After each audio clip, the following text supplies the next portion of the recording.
አሜን። ክቡራን አባቶቻችን ከጠቅላይ ቤተ ክህነት እስከ አጥቢያ ድረስ ያላችሁ አባቶቻችን ሁላችሁንም በየማዕረጋችሁ ለመጥራት ጊዜው በጣም በእኔ በራሴ ችግር በሀገራችንም የትራንስፖርት ችግር ከሌላ አገልግሎት በጣም በፍጥነት ነው የመጣሁት። ስለዚህ ስማችሁን ለመጥራት ጊዜ አላገኝም። እንደመሆናችሁ ቤተመሻችሁ ያገናኘን አምላካችን እግዚአብሔር ክብር ምስጋና ይድረሰው። መላከ ሕይወት ጥሩ ጀምረው ነበረ፣ በዚያው ቢቀጥሉ ጥሩ ነበረ።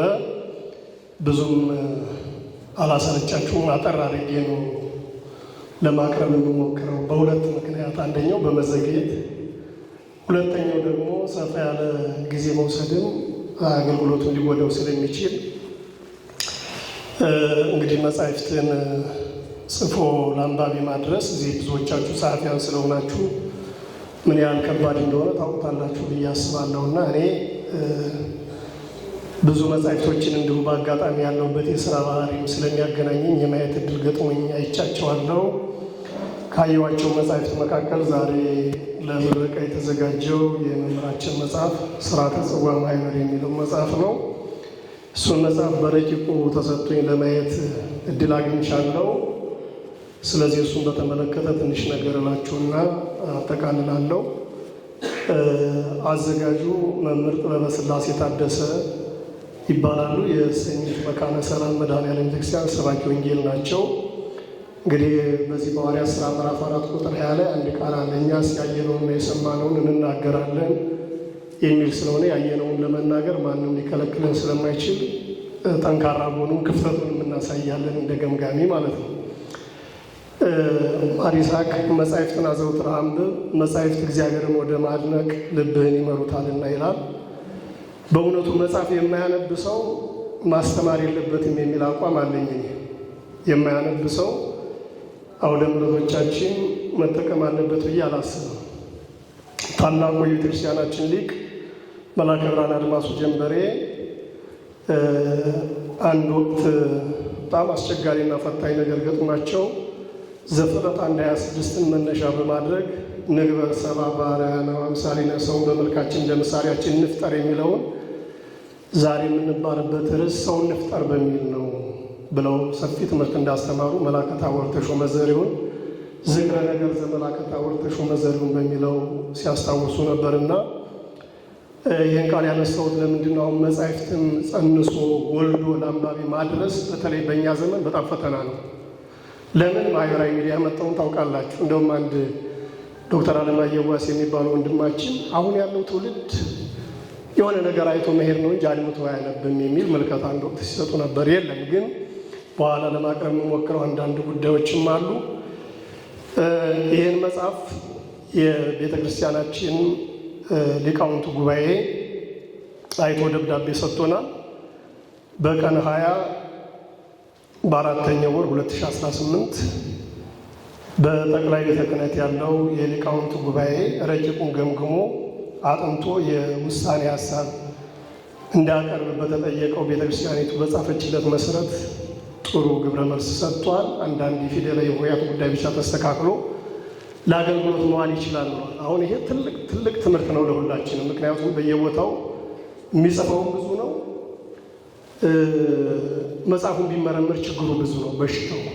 ስለዚህ ያ መዋቅር እንደዚህ መምህራንን መደገፍ ከቻለ ለቤተክርስቲያኒቱ ስህተቶችን የመቀነስ እድል ይኖራል ማለት ነው። እንደ መነሻ እንግዲህ መጽሐፉን በተመለከተ የሚቀርበው ሀተታ መጽሐፉን በራስ አገላለጽ እንደገና ማቅረብ አይደለም። ይህን መጽሐፍ አሁን የያዝኩትን መጽሐፍ ማቅረብ አይደለም። መጽሐፉ ሀተታዊ ሂስ ትንተና በመስጠት ይዘቱን አንባቢያን የሚያገኙበትን ጠቀሜታ ማሳየት ነው እና ጸሐፊው ዓላማውን በሚገባ አሳክቶ ማሳየት ችሏል ብዬ አስባለሁ።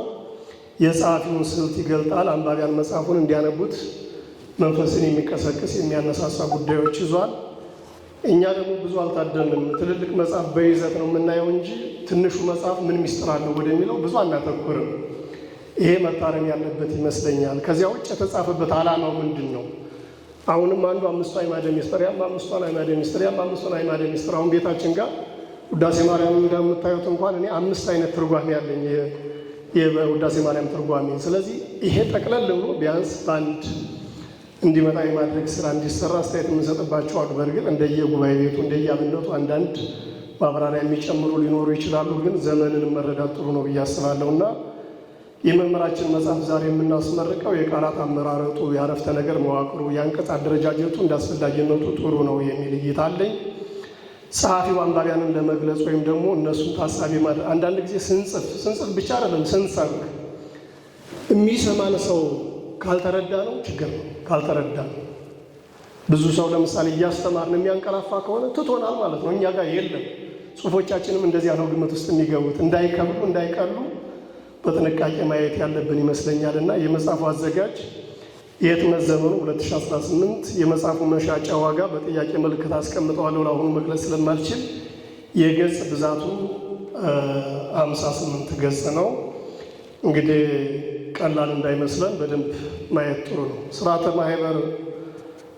ስርዓተ ጽዋ ማህበርን መጽሐፍ አጭር ዳሰሳ ሳደርግ የመጀመሪያው ምስጋና ሰጥተዋል ጸሐፊው ለመልአከ ሕይወት ታደሰ ሰየና ለወይዘሮ ፈንታነሽ ሞላ በሚል ወላጆቻቸውን አመስግነዋል። ቀጥለው ደግሞ እንዲሁም ጽሑፉን በአርትዖት ውበት እንዲኖረው ላደረጉት ለመጋቢ ብሉይ አይመር አሸብር ምስጋናቸውን ሰጥተዋልና ለሌሎቹ ለመጽሐፉ መዘጋጀት ምክንያቱ ምንድን ነው? መጽሐፍ ዝም ብሎ አይጻፍም። ምክንያት ጽፈት አለው። እንኳን መጽሐፍ ማህበራዊ ሚዲያን በምንጽፈው በፌስቡክ በምናምን ሰው ዝም ብሎ አይጽፍም። የመጀመሪያ ጥቅምና ጉዳቱን ያያል። በወረውረው ምን ላተርፍ እችላለሁ ብሎ ያያል እና ሊቀ ጠበብት አረጋዊን አገዘ የሚባሉ አንድ የድጓ መምህር ሊቅ አሁን በሀገረ ካልጋሪያ የሚኖሩ አንድን ጽሑፍ ጽፈት 3 ጊዜ እየው ይላል። 3 ጊዜ ጉዳት አለው ጥቅም አለው ምን አተርፋለሁ የሚለውን ዝም ብሎ ከወረወረው አደጋ አለው።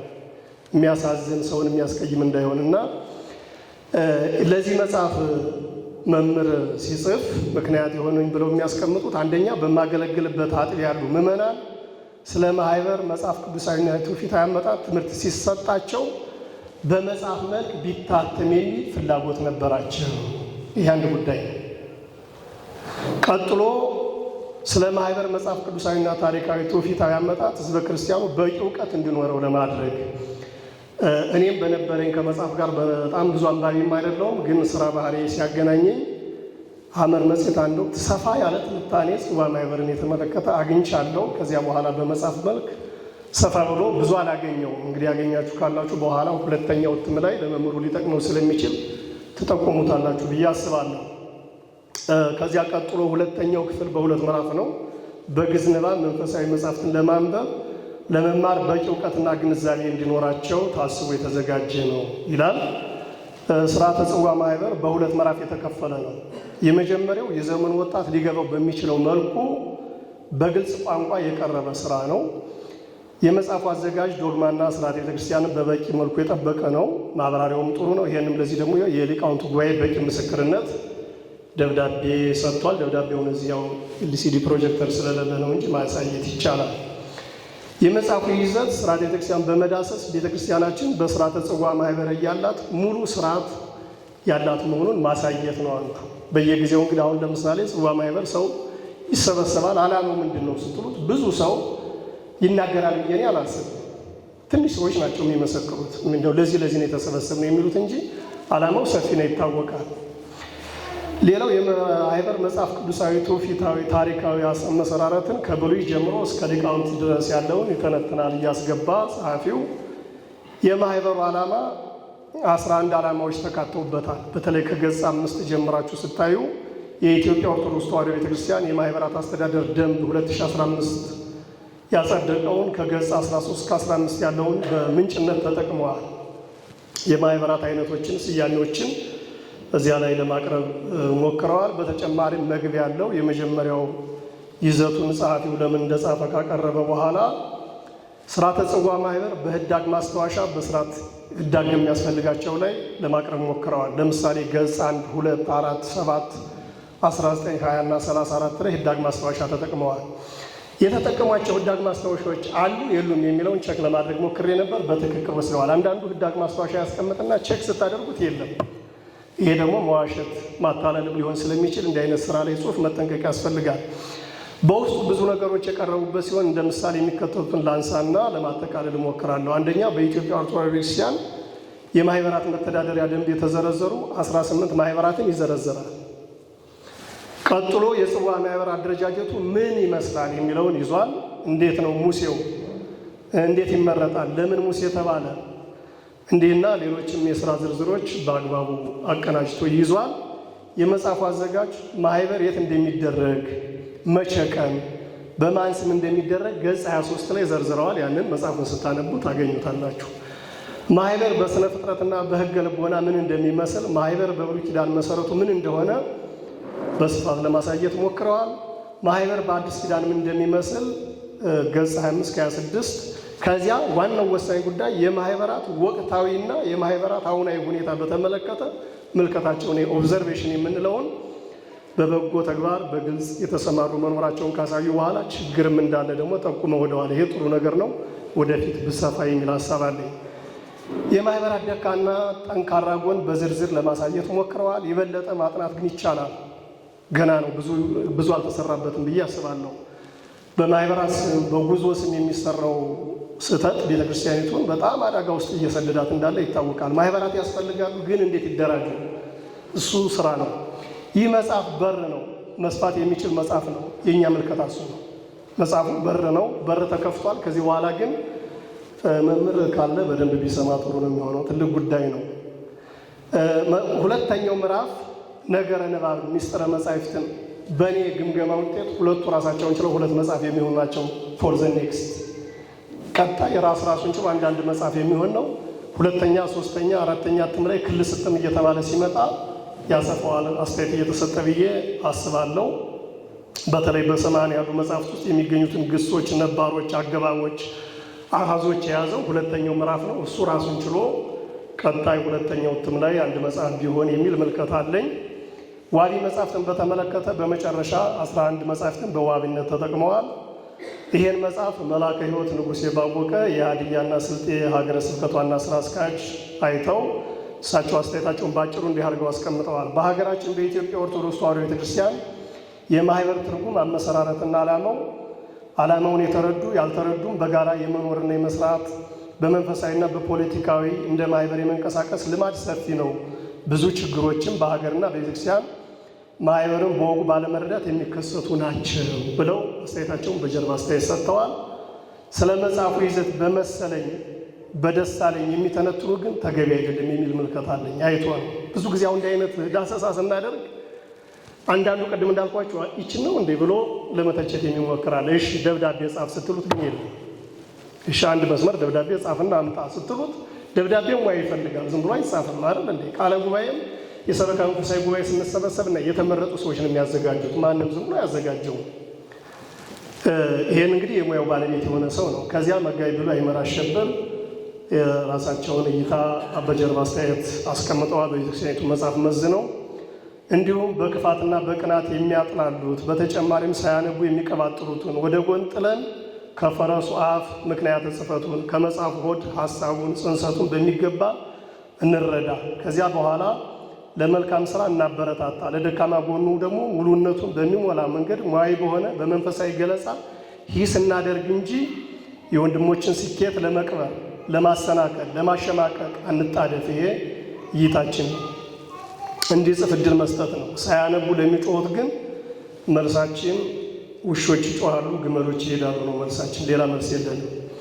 ለወደፊቱ መስተካከል ያለባቸው በዚህ መጽሐፍ ላይ አንደኛ መጽሐፉ ይዘቱ ጠንካራ ስለሆነ ከዚህ የበለጠ ለሁለተኛው እትም በደንብ ጊዜ ወስደው ምዕራፍ አንድን ብቻ አንድ መጽሐፍ ለማድረግ መስራት ቢችሉ መጽሐፉን እጅግ ተወዳጅ መጽሐፍ ያደርገዋል የሚል ምልከታ አለ። ያው ጠንካራ ጎን ብቻ ሳይሆን ጥቆማም እየሰጠን ነው መሄድ መቻል ያለብን። ሁለተኛው በመጠይቅ መልክ እያንዳንዱ የጽዋ ማህበር እያጋጠማቸው ያለው መሰረታዊ ችግርና መፍትሄ በጥልቀት ማዘጋጀትና የዚህ መጽሐፍ አካል ቢሆን መጽሐፉን የበለጠ ተፈላጊ ያደርገዋል የሚል የማጠቃለያ አካባቢ ሀሳብ አለኝ። መጋቢ ብሉይ መልአክ ወይም አይነ ኩሉ ጌታነህ የቅድስት ሥላሴ ዩኒቨርሲቲ የብሉይ መምህር ናቸው። በጣም የሚወደዱ በጣም አንባቢ መምህር ናቸው። እሳቸው ምንድን ነው ያሉት? ይህ ምጥንና ቁም ነገር የሞላበት መጽሐፍ በአይነቱ በይዘቱ ለየት ብሎ የቀረበ ሲሆን ሌላ ጠቃሚና አስተማሪ ደጎስ ያለ መጽሐፍ ይዞልን እንዲመጣ ልናበረታታ እደግ ድገም ልንለው ይገባል ሲሉ የቅድስት ሥላሴ መንፈሳዊ ዩኒቨርሲቲ ብሉይ ኪዳን ትርጓሜ መምህር ሀሳባቸውን ሰጥተዋል። ማጠቃለያ ሥርዓተ ጽዋ ማህበር ብዙ ሚስጥራትን አምቆ የያዘ መጽሐፍ ነው። ውስጡ ትርጉም ያላቸው ቃላት አሉት። በእውነት መጽሐፍትን ማጋጨት ሰይጣን ያመጣው መናፍቃዊ እርሾ ስለሆነ መጽሐፉን ሳያነቡ አስተያየት እንዳይሰጡ ማስጠንቀቂያም፣ ትምህርትም፣ መልእክትም መስጠት እንፈልጋለን። እውቀት ያለ ትሕትና እብደት ስለሆነ በተለይ በእውቀት ገፋን የምትሉ ሰዎችን የሚጽፉ ሰዎች እንድታበረታቷቸው እንጂ ገና እየጀመሩ መንገድ ላይ ያሉትን መንገዳቸው በአጭር እንዳይቀጭ ጥንቃቄ እንድናደርግ መልእክታችን ነው። ስለዚህ የሚናከስ እንጂ የሚጮህ መስማት አይገባም። ብፁዕ አቡነ መቃርዮስ መንገደ ሰማይ በሚል መጽሐፋቸው በ1993 ባሳተሙት ሃይማኖትን ለማወቅ የሚወድ ይህንን ለማንበብ ይገደድ እንዳሉት ስለ ጽዋ ማህበር በስፋት ለማየትና መረጃ ለመጠየቅ ይህንን ሥርዓተ ጽዋ ማህበር መጽሐፍ ማንበብ በጣም ጥሩ ነው የሚል ምልከት አለኝ። ነሳስቶ ያስጀመረን አስጀምሮ ያስፈጸመን አምላካችን እግዚአብሔር ክብር ምስጋና ይድረሰው። ይቆየን። ከፍተኛችሁ መምህራኑን ምስጋና አቅርቡልን። ክቡር ተወዳጁን አባታችንን መላከ ሕይወት ንጉሴ ባወቀ የሀዲያና ስልጤ ሀገረ ስብከት ዋና ሥራ አስኪያጅ፣ እንዲሁም መጋቢ ሃይማኖት መምህር ተመስገን በእውነት ለሰጡን የመጽሐፉን ይዘት